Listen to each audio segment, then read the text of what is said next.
गांव में fashion show. शहर की फैशन डिजाइनर रितु की शादी गांव के जमींदार शेर सिंह से हो जाती है, लेकिन शहरी कामकाजी रितु का गांव में मन नहीं लगता। क्या सासू माँ, ये गांव में तो कुछ नहीं है, मेरा दिल ही नहीं लगता यहाँ, क्या करूँ मैं? अरे बेटा, जहाँ पति का कारोबार बीवी तो वही अच्छी लगती है ना।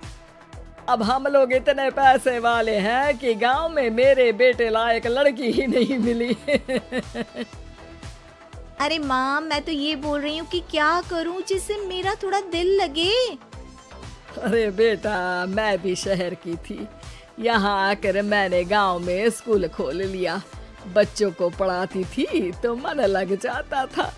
तू भी कुछ देख ले जिससे गांव की बहू बेटियों का भला हो जाए और तेरे जमींदार ससुर जी का नाम भी हो जाए। रितु क्या करती? फैशन डिजाइनिंग वाले कपड़ों को गांव की औरतों पर कैसे ट्राई करती। लेकिन एक दिन, अरे क्या बात है डार्लिंग, बड़ी जल्दी उठ गई। और ये हाथ में फेविकॉल और कागज, कहाँ जा रही हो? मैंने सोच लिया है कि मैं अपना फैशन बुटीक खोलूंगी। गांव की औरतों को सजा धजा कर फैशन शो करूंगी और यहाँ की औरतों को भी शहर के फैशन से वाकिफ करवाऊंगी। फैशन और यहाँ की औरतें, अरे इन लोगों को तो बस चूल्हा चौका आता है। खाली समय में एक दूसरे के सर से जुएं निकालती हैं या फिर अचार पापड़ बनाती है। इन लोगों के बस की नहीं है फैशन को समझना। लेकिन रितु मानती नहीं। वो पूरे गांव में पोस्टर चिपका देती है कि किसी को भी नए डिजाइन के कपड़े पहनने का शौक है तो जल्दी जमींदार की बहू से मिले। लेकिन रितु की दुकान में 2 दिनों तक तो कोई आता ही नहीं। पर एक दिन, अरे कमला, क्या हुआ? क्या देख रही हो? ये पुतला देख रहा है दीदी। क्या दिख रहा है इसमें ऐसा? अब देखो तो दीदी, ये पुतला मेरे जैसा ही है ना, पतला दुबला लंबा, बस मैं काली और ये गोरा। तू ये बता, इस पुतले के कपड़े तुझे कैसे लग रहे हैं? अरे कपड़े तो बहुत ही सुंदर है दीदी, लेकिन तू ना बस कल इसी समय आ जाना और अपने जैसी 2-3 और को भी ले आना। अगले दिन कमला 2 लड़कियों को लेकर आ जाती है। रितु उन लोगों को अपने हाथ के सिले कपड़े पहनाती है और घर भेज देती है। उन लोगों को गांव की दूसरी औरतें भी देखती हैं। और फिर क्या, अगले दिन रितु जब दुकान खोलती है तो सामने बहुत सी औरतें उसके बनाए डिजाइनर कपड़े पहनने को तैयार खड़ी होती हैं। तुम लोगों को कपड़े के साथ ही हल्के मेकअप और स्किन केयर की भी क्लास देनी पड़ेगी। रितु गांव की औरतों को फैशन का ज्ञान देने में लग जाती है। एक दिन रितु का पति कहता है, अरे रितु, तुम्हारी फोटो पेपर में आई है।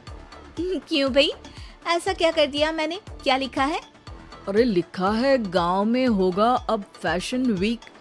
अरे हाँ, कल ना कोई फोन आया था मीडिया वालों का, तो मैंने भी बोल दिया कि फैशन शो तो अब गांव में होगा।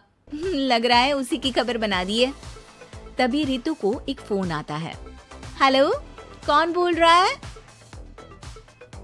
जी मैं काम्या बात कर रही हूँ, लुक में फैशन वीक से।